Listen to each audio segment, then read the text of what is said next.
Hello everyone and welcome back to Crystal Clear Tarot. I'm Sian and today we're diving into a deeply human and deeply healing topic, grief.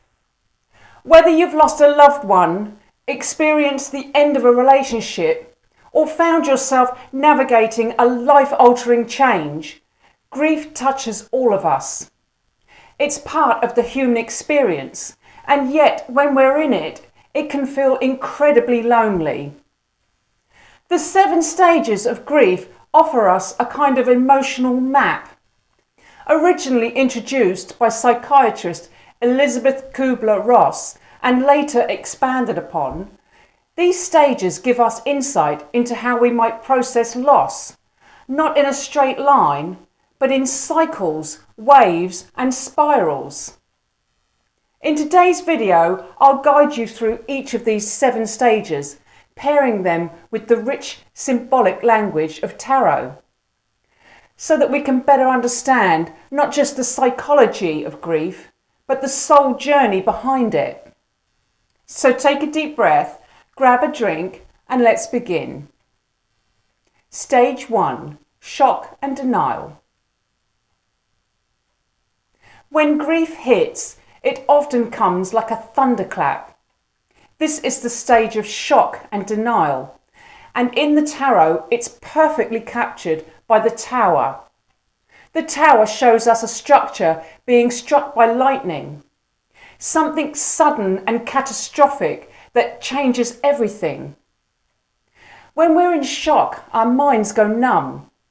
We might say things like, "This can't be happening," or "I feel like I'm dreaming." We're suspended in disbelief. Then we meet with the death card, not as a literal end, but a symbolic one. Something has completed its cycle. A chapter has closed. The death card is a spiritual invitation to transform, but before transformation comes mourning. A tip for healing: don't rush clarity. Numbness is a part of your soul's self-preservation. Rest in the unknown and just breathe. Stage 2, pain and guilt. Once the numbness begins to thaw, what emerges is raw, unfiltered pain. The 3 of Swords is the heart pierced by truth. It represents deep emotional suffering. You might feel physical symptoms, a tight chest, headaches, or a sense that you're drowning. The 9 of Swords is the insomnia, the overthinking, and the mental anguish. Your mind replays the past on a loop with questions like, "What if?" or "Why didn't I?" as guilt tries to make sense of the loss. And then there's the 5 of Cups. We're focused on the spilled cups, what's gone and what didn't work out. But behind the figure are 2 upright cups still standing. That's your soul's quiet reminder that not all is lost. Tip for healing: write it all out. Your grief, your regrets, your should-haves. Let the pain move through the ink and the tears. It's a form of sacred release. Stage 3, anger and bargaining. Anger in grief is powerful. It says, "This mattered." The 5 of Swords is a card of conflict and hollow victories. We lash out, say things that we don't mean, or internalise the blame. Anger can be misdirected towards others, towards ourselves, and even towards the universe. I've lost count how many times I've lashed out at my higher self. This stage also brings bargaining. We try to negotiate with fate. "If I had just done this," or "I'll do anything to bring them back." It's a way to feel some control in the chaos.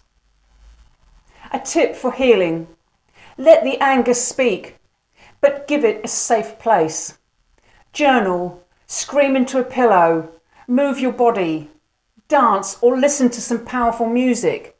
Let your anger rise and pass without shame. Stage 4, depression. After the storm comes the fog. This is the hermit's realm. We withdraw, not out of weakness, but because the soul needs time to process what the mind cannot. You might feel detached, directionless, or deeply fatigued. The hermit holds a lantern, a symbol of inner light. He reminds us that even in solitude, we are not lost. We are searching. Depression in grief is not clinical in itself. It's the profound weight of love with nowhere to go. It says, this hurts because I cared deeply. A tip for healing. Embrace stillness. Light a candle. Rest deeply. You're not doing nothing. You're doing the sacred work of feeling. Stage 5, the upward turn. This stage marks a shift, a flicker of peace, a moment of clarity. This is the upward turn, and it's beautifully symbolised by the Strength card. In tarot, strength is not about brute force. It's about gentle resilience. It's the image of a woman calmly taming a lion, not with fear, but with compassion. It reminds us that you don't have to fight your grief. You can befriend it. You begin to feel steady again. Routine becomes part of your life once more, and you may even smile and mean it. Tip for healing. Acknowledge your strength. You've made it through the storm. Speak kindly to yourself. Self-compassion is your priority. You're finding your balance once again. Stage 6. Reconstruction and working through. The star is a card of healing, of divine guidance and renewed vision. You've begun rebuilding your life, not as it was, but as it can be. You're not bypassing the pain, you're integrating it. The star comes in after the tower in the tarot sequence, reminding us even after destruction, hope returns. The woman on the star card pours water onto land and into a pool, symbolising the harmony between the conscious and the unconscious. She is naked because healing requires vulnerability. Allow your emotions to flow and trust the healing process. Tip for healing. Set small intentions. What do you want to grow from here? The star says you are being guided, so trust that the light will return. Stage 7, acceptance and hope. And finally, we reach acceptance and hope, the culmination of the journey. In the tarot, this is perfectly symbolised by the World card. The world represents wholeness, completion and unity. Not because everything is back to how it was, but because you've come full circle and you've integrated your experience. You've made meaning from the sorrow, and there's a sense of peace, a readiness to live again, not despite the grief, but because of how it's shaped you. Tip for healing. Honour your growth. Mark this milestone by writing a closing letter, performing a ritual, or simply breathe it in. You are whole, you are healing, and you are ready. Final thoughts. Grief isn't linear.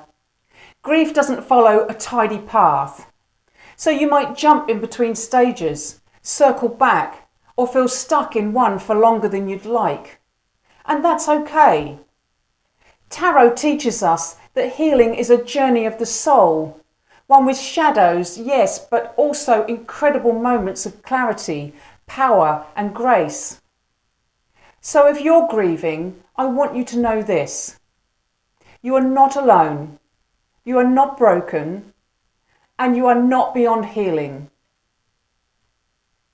Thank you for watching this deep dive into healing through grief with the tarot. If this video resonated with you, Please like, subscribe and share it with someone who may need support. And leave a comment if you feel called to. Until next time, be gentle with yourself. Grief is not the end of your story.